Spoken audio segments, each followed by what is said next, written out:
Welcome to the Mediatox podcast. This is a podcast about engaging with both your real and your digital world from a place of wholeness. Through honest, reflective conversations, you'll discover the creative paths being forged by those who are choosing mental health over media overload. In today's episode, this is our second episode of Mediatox, we are talking to guest Alex MacWilliam. During the height of COVID, I taught a virtual class on media trauma to graduate students. And in that class, Alex bravely admitted he needed help, not just for his students and his clients, but for himself.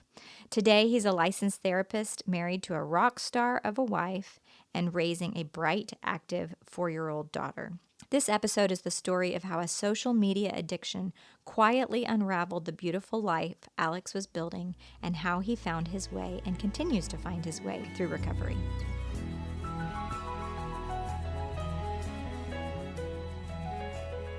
Okay, so your name is Alex. Yeah. You are a licensed marriage and family therapist. I am.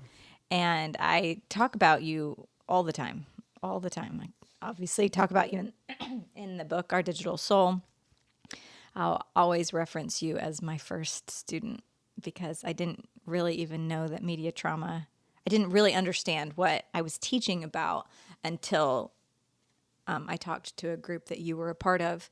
And you're basically the person who said, this is not just a viable thing. This is something that no one else is talking about, and it needs to be addressed because, like any addiction or toxic, toxic medium, it could destroy people's lives, and it is destroying people's lives. So, let's tell your story, tell my story. Let's sort of go back to the beginning. Well, first of all, if you want to know my story, go buy Jenny's book, Our Digital Soul. Plug, right? Well, I was in grad school, and you had written another book, which the name I'm forgetting, but Inner Technology. It had a really terrible cover, and it was really tiny. And I was like, you just talked about it, and I'd never heard anybody else talk about this experience before of like what, social media or phone use or what have you could, like the detrimental effects of that and what that looked like. And so I was immediately intrigued, but also very, just very nervous because you were coming to speak, at my school. So, in my mind, you're some like, rock star therapist who's like super, I just have, that's me, that's my stuff. I get a complex about people who like, I feel like know more than me. And so I'm like, I couldn't ever, hang out with them because they're like, up here and I'm down here.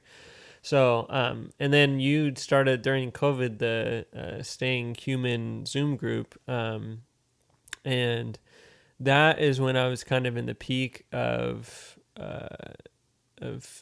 really the worst point in my life, probably. And a lot of it revolving around my social media use. And so it was happening hours and hours and hours a day. And it had been happening. I mean, it'd been my main source of attachment since I was a child, which is something we worked on in that group. And I had hit you on the side and been like, we're talking about this to be able to go and tell other people about it, but I'm the one dealing with this, and I'll never forget being like, see, this was the beginning of really Zoom classes. Like that wasn't a thing that we were all doing. For sure. And I really had to push the school to be like, come on, let's just do this. No one's doing anything anyway.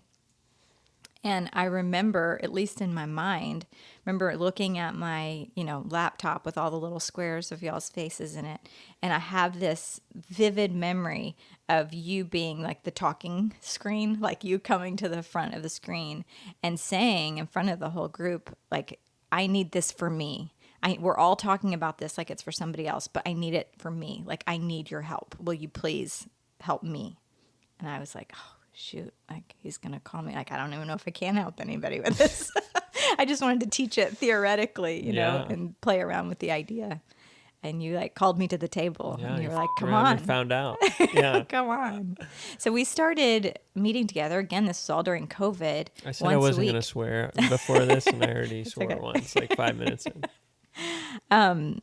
So we started meeting together once a week, and I was like, yeah, I'll meet with you if you'll, basically give me an opportunity to learn, because I don't really understand how this is impacting people, but I know that it is. And it was during that time. I don't know if you feel like you already knew this. I didn't.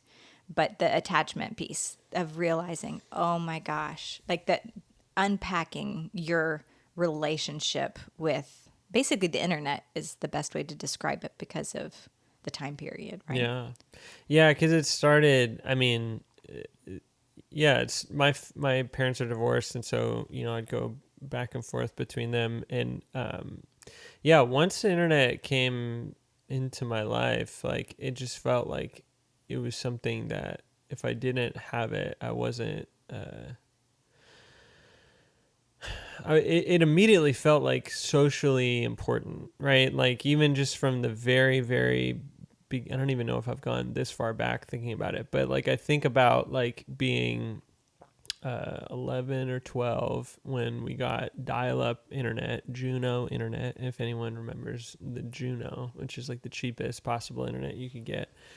And I remember like my friends having emails, right? That was like the very first thing that like, okay, my friends are communicating with each other after school, right? In a space that I am not in. So I'm immediately like, Mom, I need an email. Like I have to get an email.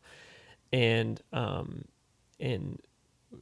she said yes, and we go to sign up for it. And it's like, oh, you have to be 13 years or older. So it says on the thing, you had to like click a button for it. And my mom saw that and she's like, oh, well, you gotta wait till you're 13 then. And I was just like, are you kidding me? Like, I was like, what are you like? And so I'm like 12 years old, just counting the days already from then till I can get an email.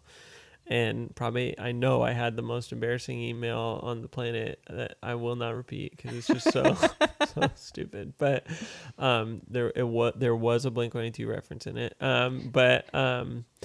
Yeah, so that was like the big thing right off the bat, right? Is just like, I remember just like wanting, like sitting there and like, I mean, what were these like 13-year-old kids even writing to each other? You know what I mean? I went to a private school that had like 90 kids in it at most from kindergarten to 12th grade. So there's like 4 people I can communicate with maybe. And I'm like, what are we even doing? And then as soon as that happens, then MSN Messenger and AIM Messenger, and that becomes like my life. Like I just like, I like live essentially to be on that. And then that, I go to summer camp, I meet all these other kids and communicating that way. And then they tell me about myspace.com, and then immediately from there, that became like all I wanted to do, like was just be on MySpace because I felt accepted there. Mm-hmm. I felt like,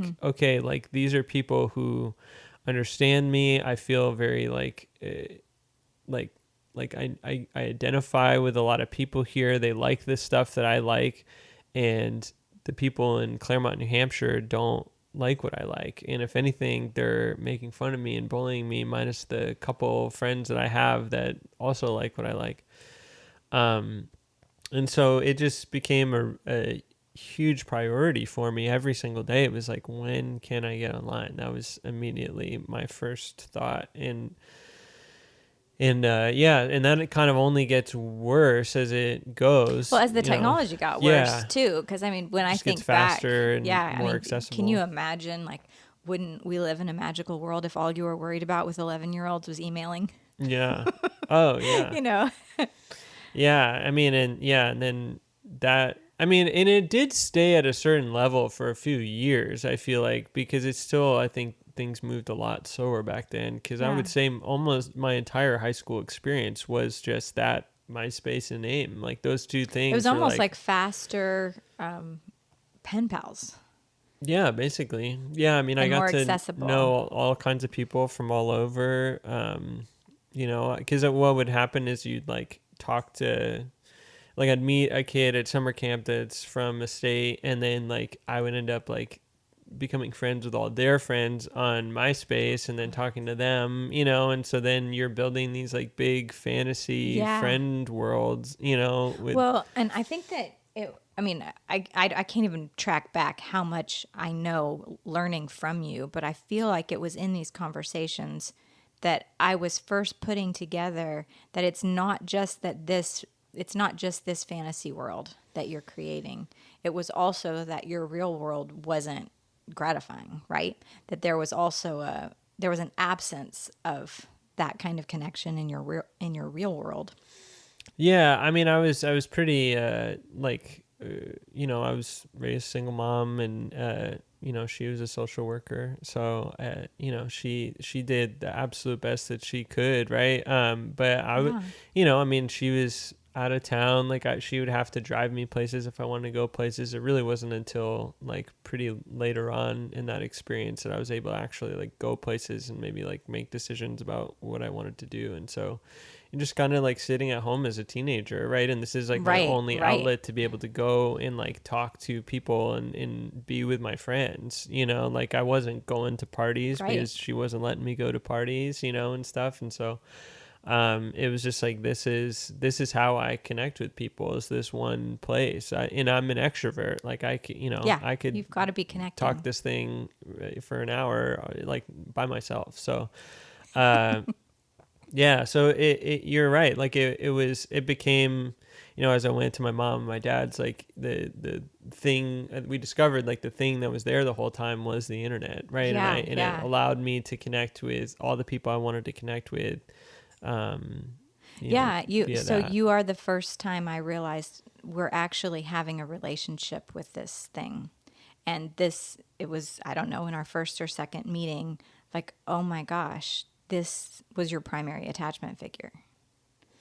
Yeah, I could. I mean, I could hold on to it wherever I was, right? Like as long as I could get there, like figure out a way to get on AIM or MySpace or what have you. Like I had access to what I wanted to have access to at any time, right? And then of course the phone comes, and then it's like, or the iPhone, I guess, in Right, particular. And well, even before that, the phone, right? I was like I was that person. I feel like back even when the flip phones and the other kind of phones kind of in between pre-iPhone route, like people, it was still kind of weird to be like a person who like texted all of the time, and I was that person. Like I was just like constantly texting right, people, right. like didn't want to do anything else, got in Well, trouble for it all the time. and part of that also, you know, everybody's got their personality, that you're an all or nothing person, right? That's sort of your nature. But also it was delivering exactly what it promised it would deliver in the beginning. Like it wasn't what it is today. You were getting connected, you were accepted, you were developing relationships. It, in some ways, I would think was a protective factor in your life. Like it feels like it was a benefit.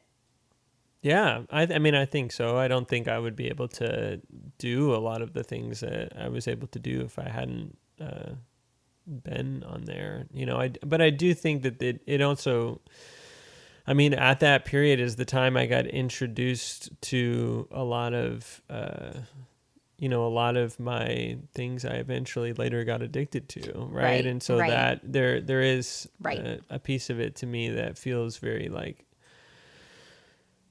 scary in that way. Like I looking back on it, I'm like, you know, now having a child too, and thinking about like them being a part of this and like what they could get exposed to. And I think that the other piece of it, you know, and no fault to my parents in a certain sense, because I think the issue is like they didn't really know what they were dealing with, Of course you know. not. And so Yeah. like I think that there was a lot more stuff that they wouldn't have wanted me to do that I was doing, because they didn't really know like what the whole of the internet could be, you know. And that remains true today. Yeah. Even though we should know, you know, the information's out there. We know.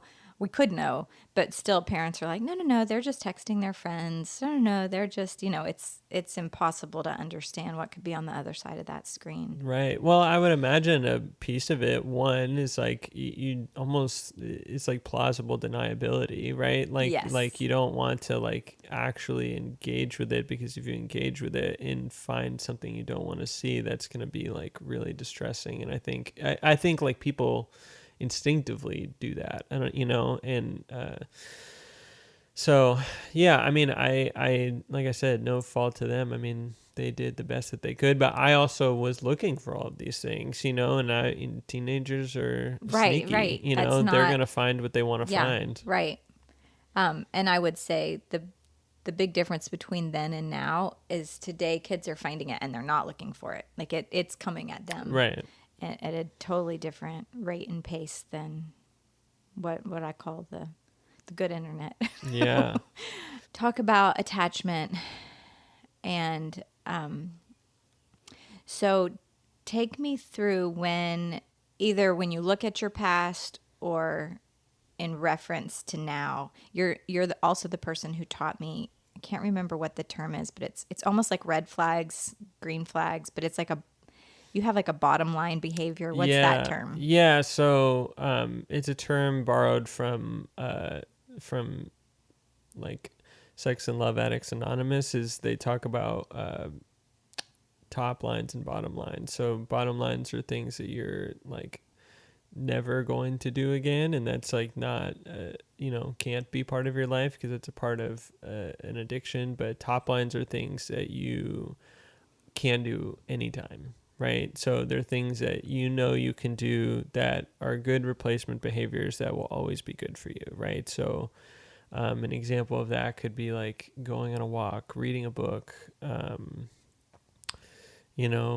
listening to music, talking with friends, making a phone call, like whatever that may be. So that's like an enormous piece of now, even using the internet. I think like trying to find like top line places to go on the internet, I think is in finding replacement behaviors for the places that I used to go, right? So I'm now sober of social media for almost about 4.5 years now, which is pretty crazy. Thanks to Jenny Black, who saved my life. But now it's like those, I guess, top line places that I go, like I are basically all just music websites, because that's the stuff I was interested in to begin with. I mean, that's what the good parts of me using MySpace all involved that, like, because that's my passion. That's my favorite thing. I love reading about and deep diving on music of any and all kinds, right? And so, one place I used to go to this website. It was the place I would go every day when I was a teenager. It was called absolutepunk.net, and it was a forum that was all started as I think a Blink-182 forum. Is it still in existence? So it doesn't exist anymore, but the guy started another site called chorus.fm, which I still use to this day, who gives me music news but has forums and things on music and culture and whatever. And so I can kind of find out, and it's basically just me and a bunch of other like 40-year-old Blink-182 fans. So it's an incredibly safe environment to find out the information that I want to find out. And what makes it safe? Why do you say that? Well, because they don't. It's like really heavily monitored and moderated, and so like I don't know, people who are doing inappropriate things are not there. It's also a place where I feel like everyone is kind of just there to talk about exactly what we're supposed to talk about, right? I mean, I think that it's probably similar to maybe the best parts of what people are using Discord for now. And is just like, this is a place where we're here to talk about these specific things. We're going to talk about the band Taking Back Sunday and rank all their albums every 6 months, I mean, and that's what that particular, Taking Back Sunday forum is for, right? We're going to freak out that the drummer left the band and no one else cares but us. But you guys, what you're describing is what I call ethical media. Yeah. So ethical versus predatorial media. So there's, so many aspects of the internet and the social media have this undercurrent of a predatorial aspect to them. If it's keeping you on it for a million hours, or if it just has a tolerance for whatever the addictive elements are. Can you say a little bit about why, like how can you talk to someone to know when social media isn't an option for you? So, in the beginning of our conversations, I remember you saying, I really believe that I should be able to be on social media. I should be able to use it healthy, and that I want to be able to be on it and enjoy the good parts of it and not be affected by the bad parts of it. I hear that, constantly. I mean, that's any person who's trying to grapple with the idea that they have an addiction, right? I mean, like, no matter what the addictive thing is, they're always like, well, because the addiction gives you something good, right? Like to a point, right? Like, and everyone wants to have the fun part of the whatever, like whether it's gambling or sex or alcohol or whatever. It's like all that stuff gives you a good feeling to a point. Everyone wants that part, but it's the problem, I would say, generally is like, are you able to do those things responsibly, right? They say in all the beer commercials, right? Drink responsibly. Right. I say this to clients all the time. I'm like, what they mean by that is that means that it's a Friday night and you're going to go to the bar and you have a DD and you're going to be with safe people, and that because you're going to choose to go get drunk intentionally, that you may say something stupid or do something stupid. And if you're okay with the next day owning up to that, dealing with a bad headache and, making sure that you get home safe, then by all means, you're an adult, go get drunk, right? But the problem is a lot of people, like, there's some of us out there can't do that, right? Like we can't have the good parts without we want the good parts all of the time, right? And we don't want any of the bad parts of it, right? So you're not just saying you're not having the negative parts, but you're saying taking responsibility for. Yeah, I think that's a big piece of like maybe like the difference between addiction and use disorder, right? Is like, are you able to like deal with it afterwards, right? And a lot of times, like from what I've seen, it's like there's a difficulty to take responsibility afterwards. And I'll just speak from my own experience. I mean that, I medicated the fact that I was using in many different ways, including social media, with more social media, right? Like that's it's like, I don't want to deal with the hangover, so I'm going to keep drinking until all of a sudden I'm drunk more of my conscious hours than not. I saw an old interview with Norm Macdonald this week, and apparently he only got drunk 3 times in his whole life. He got sent to rehab the second time he got drunk. It's a very funny story. But whoever was interviewing him was saying, so you don't drink anymore? And he was like, well, one, he suffered the worst consequence the second time he ever got drunk. It's 17, I think. And then he said, I'm the kind of person who, if you eat every time you eat a ham sandwich, you throw up for 4 hours afterwards. I'm like, I don't think I want to eat ham sandwiches. And I think that's a little bit more for me. Like, I feel so bad with any experience on Instagram, and goodness, I gave up social media, I think 9.5 years ago. And it's gotten so much worse than when I was on it. It's become more toxic to me even than it was when I was on it. But when you don't see it, and you don't experience the world through those squares, and then you have that experience again, it makes me sick so fast. Like I have a good life. I have most of my life I'm not experiencing. Yeah, I sometimes see, my wife has Instagram. I sometimes like see like the homepage of it on her phone when she's on it, and it's just like, it feels like I'm looking at like a rushing river, that like in I want to, like, sometimes I look at it and I'm like, I would never, I know if I just dipped my toe in, I would like just be swept away. Right.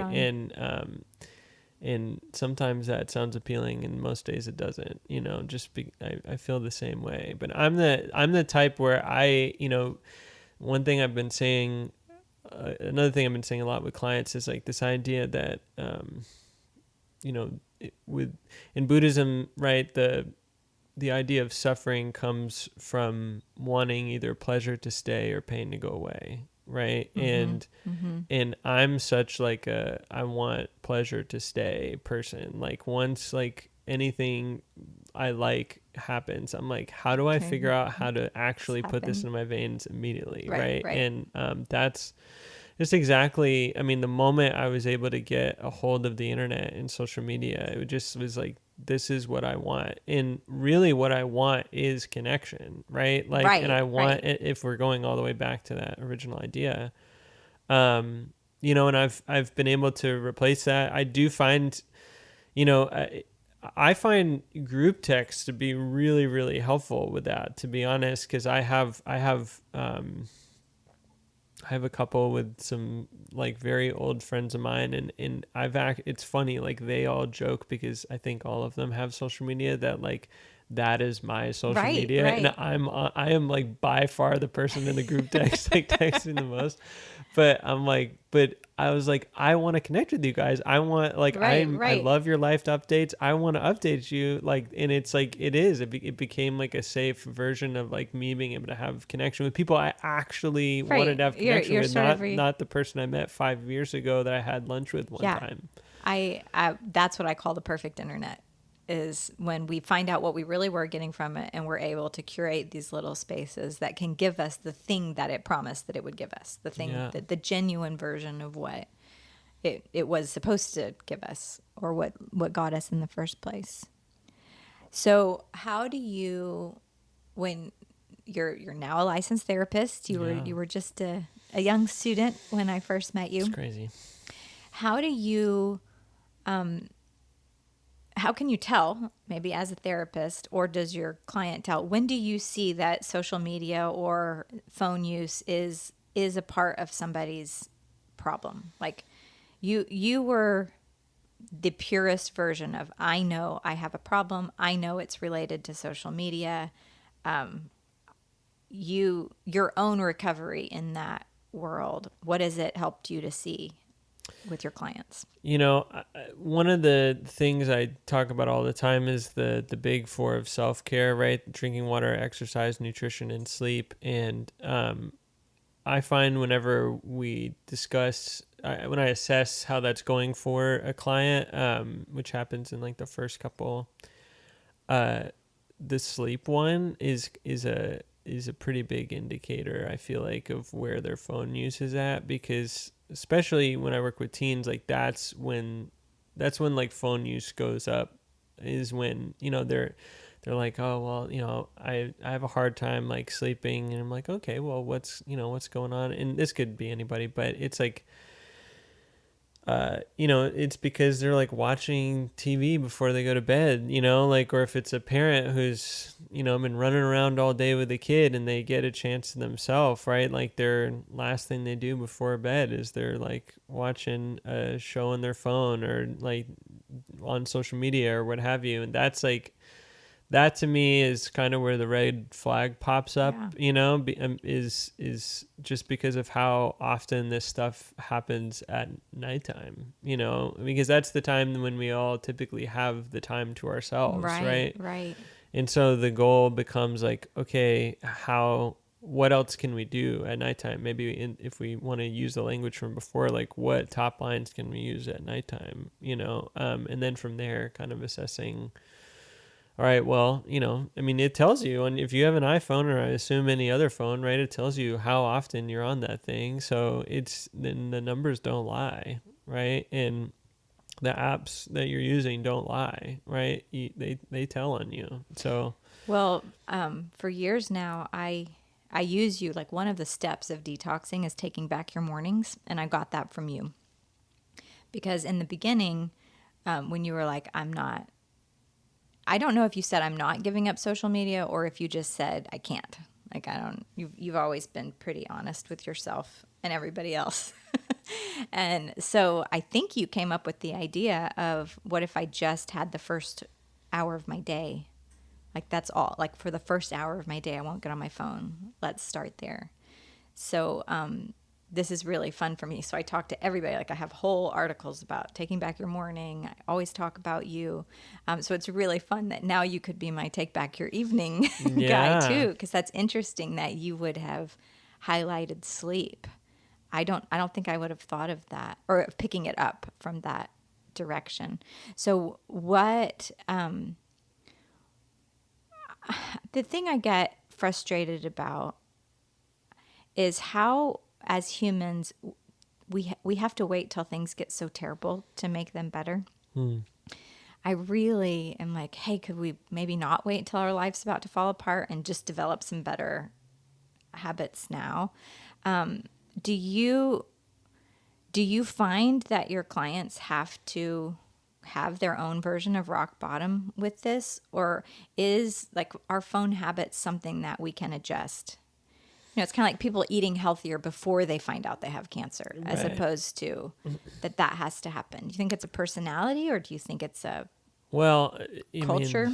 Yeah, I was going to say, you're going to get me into my anti-capitalism bag here, but, because I do think that it culturally, right? I mean, capitalism would teach you just keep doing the thing that's working until it's not, right? Like that's because you're maxing out good, and then bad kind of creeps up, and it's like, oh well, that's when you take care of it, right? Like and so I think that as with any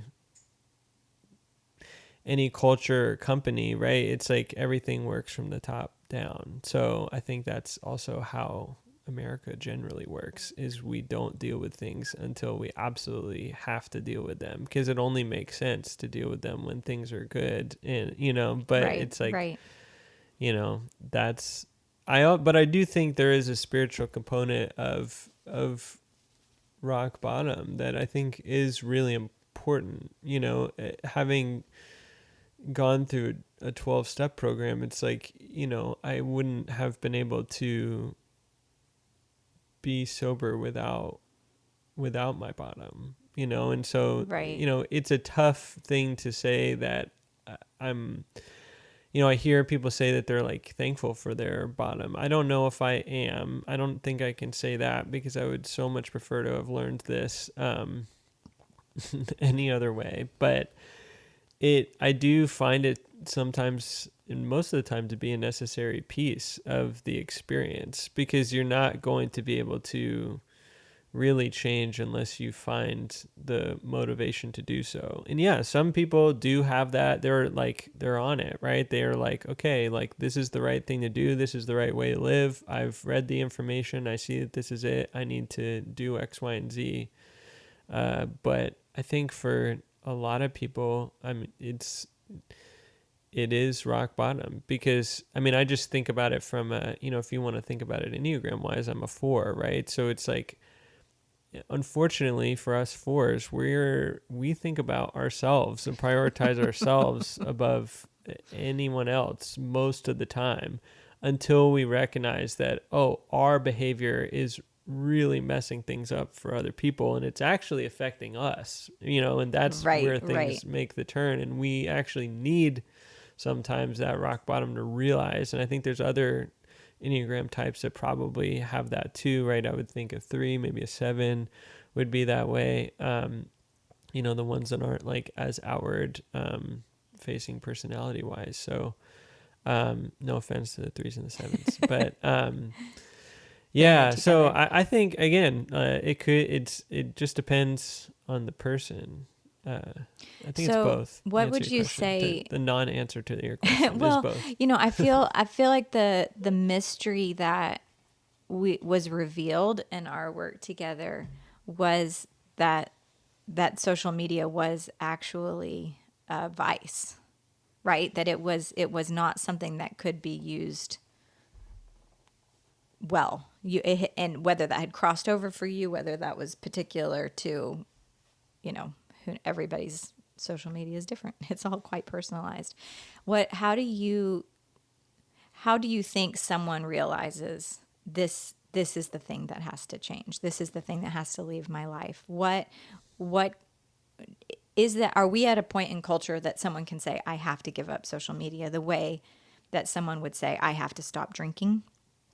Yeah, well, I would say yeah, because it just depends on what you are using that thing for, right? I mean, if someone is having a glass of wine with dinner, or they go out to eat occasionally, and or maybe they here in Tennessee we like to collect bourbon, right? That's a big thing that I know a lot of guys do, right? And they might have a bourbon a glass to unwind or something. It's like that could be, I would argue that could be a part of a healthy experience, right? In life, right? Like that could be two guys now having friendship together because they share the love for bourbon, right? That could be two people commiserating over a glass of wine, right? So it's like, it's not in the same way as any vice. It's not the vice's fault, right? That we have issues with it.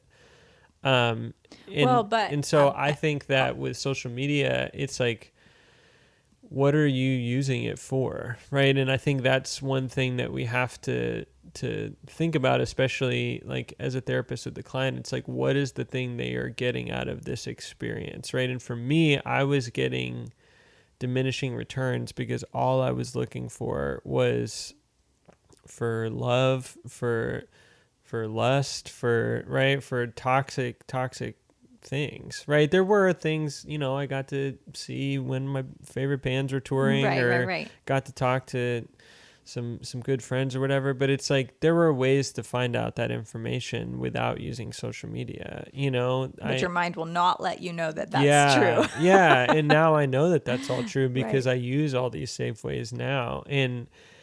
But in the moment, like that's the biggest lie I think that any vice tells, is that it tricks you into thinking that you need it to survive, right? You're going to die without it. Right. Well, and that's where my connection with like cult value systems, like the rules of cults, or like the 10 things that make a cult. One of the first ones is that it's the only way, that your life is only possible with this thing. So whenever I hear people say, well, that's the only way you can do business, or that's the only way you can stay in touch with your friends, I'm like, that's never been a thing. There's not ever only one way, unless that one way is getting something from you. And that's where I really do think it's different than bourbon, or different than any substance abuse, is that it does have its own thing that it's getting. It benefits from you doing it. I mean, I guess obviously the bourbon industry does, but the glass specifically doesn't necessarily. And that's where I distinguish predatorial technology from ethical technology. Does it benefit the longer you stay on it and the deeper you get, lost in it? Is that increasing the value of that platform? Yeah. Like does it have well, it's like, it's monetarily benefiting off of you being on it more. Yeah. Right. Which is something I tell clients all the time when I kind of give them the Jenny Black speech, which I do. I literally call it that in the room. Because I'm like, we have to, like, when we think about time, right? It, like I said, like it can tell, my iPhone can tell me how long I've been on it. Right. And so I'm like, like one thing you have to remember is the more time you're spending on this, the more money Apple is making, right? The more money Instagram's making, the more money like whatever is making. Like that is their whole purpose, is to try and get you on their device or their platform more. It's really kind of horrifying when you hear. I've been in the meetings with people who are doing the programming and the advertising for YouTube and Facebook and Instagram, and they talk about eyeballs. They use eyeballs as a way of monetizing things, like how many eyeballs did we get, how long did we get those eyeballs, and they'll even say the age of the eyeballs, or we want to get 2-year-old eyeballs. I mean, like, it's so creepy because that's it. It has to do with watching. Yeah. How old is Gwen? She's 4. She's 4 years old, 4.5 almost. Yeah, just about. And so you're in the phase, first of all, so fun of how, like, she was born into your sober life, which is, it's crazy. Like, honestly, one of the greatest things about me is knowing that happened. Like, it is that she got to be born to a dad who had tuned into reality in real life and was healing is just one of my favorite things about my life. Oh.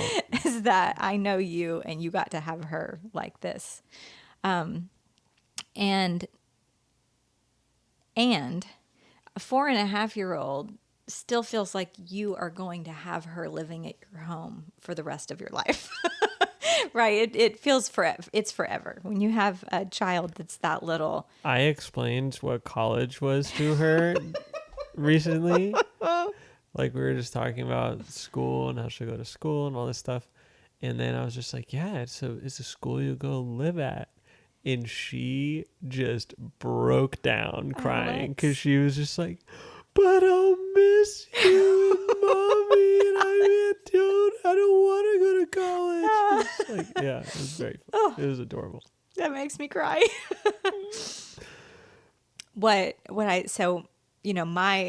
told you I interviewed with my kids last week, and we had that, when I got my phone, right? When I look back at who I was as a mom and how I changed, in my home, in my little family structure. When I got my phone, I had that feeling I was going to have my kids forever. Just that those days are so long. And when they are that little, they're just every hour they're awake is a lot of time.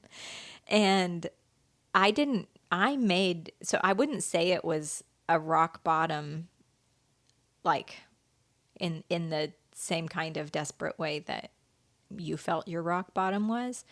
But for me, the time, like all of a sudden it was like, oh my gosh, Brandon had 2 years left at home. Avery had 4 years left at home. And I remember counting back, what was I doing 2 years ago? And the time had gone by so fast. The time that I had my phone in my life condensed almost to a year of what a non-phone, 4 or 5 years without a phone in my life felt like. And so my motivation was to capture the time. Like, I will not look back at the last. I'm not letting them leave home and me be like, wait, what just happened? Where did that time go? Because, when you're on a phone and you look up and you're like, oh, it's been 2 hours. Like, how did that happen?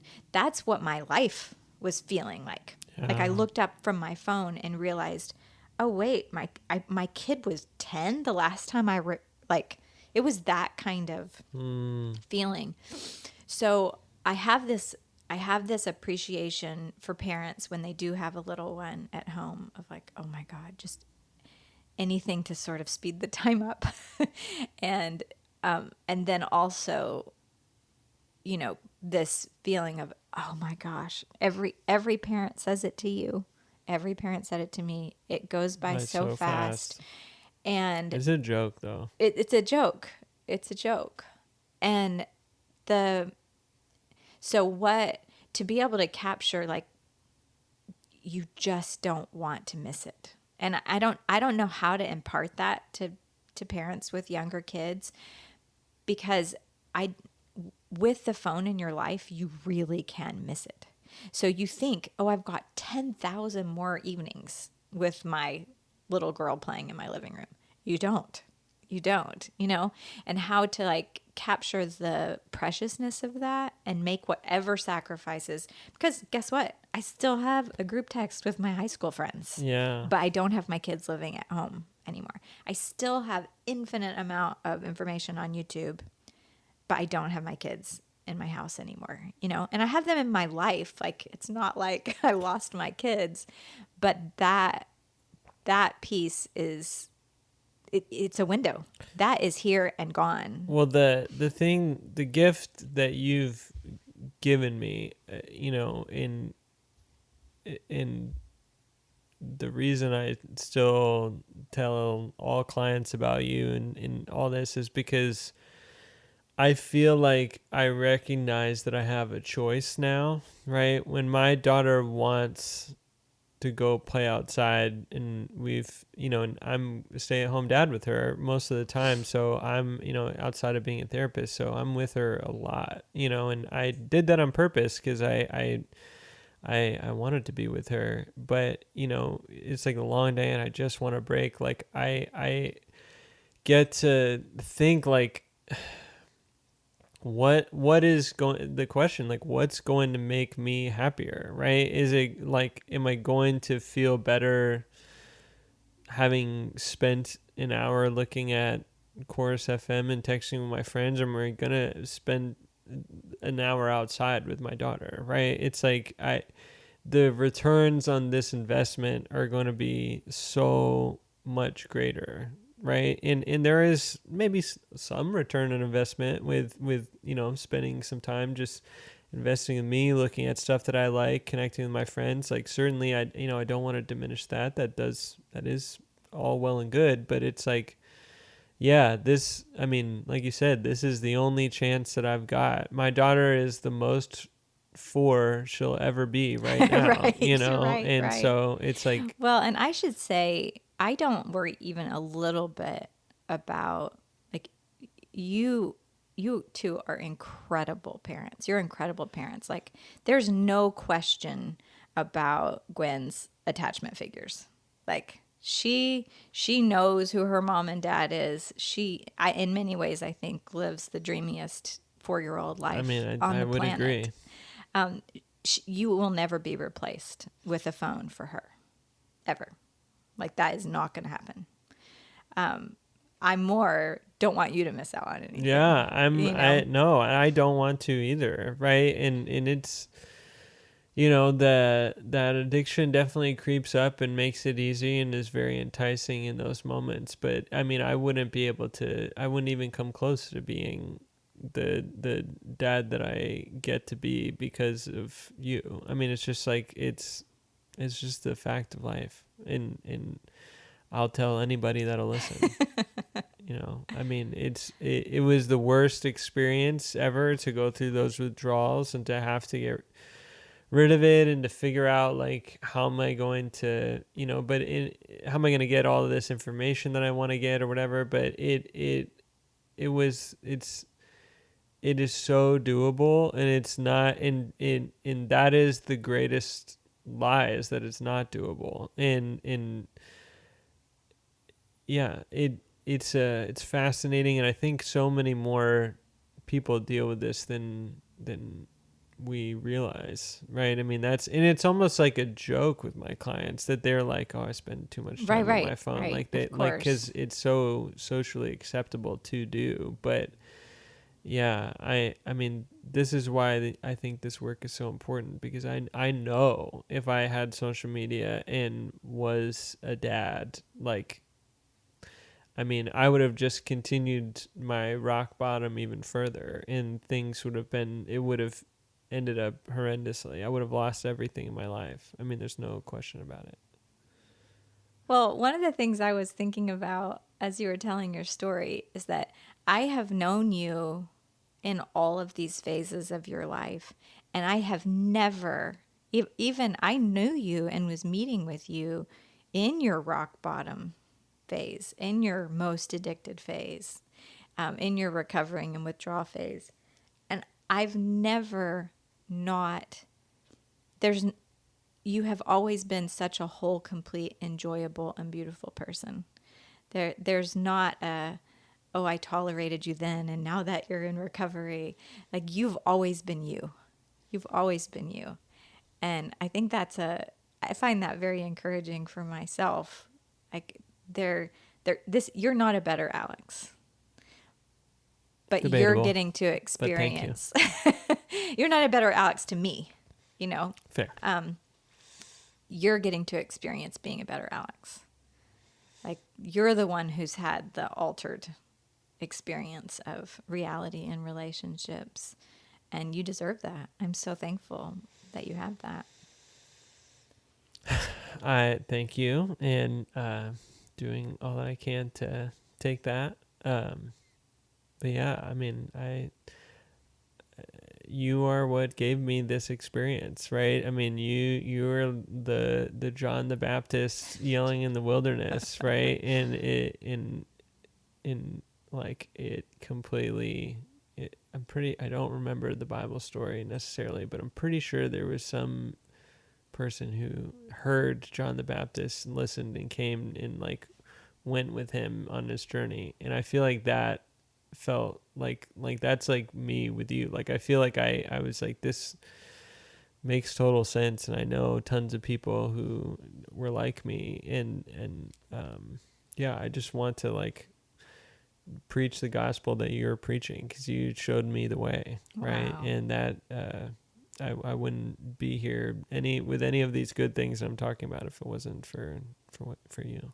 Well, that's incredibly humbling, because I also wouldn't be here if it wasn't for you. Oh, shut it up. Thanks for being on this is going to be, I think, the second episode. I just honor you, respect you, and wish all the best things in life for you. Yeah, right back at you.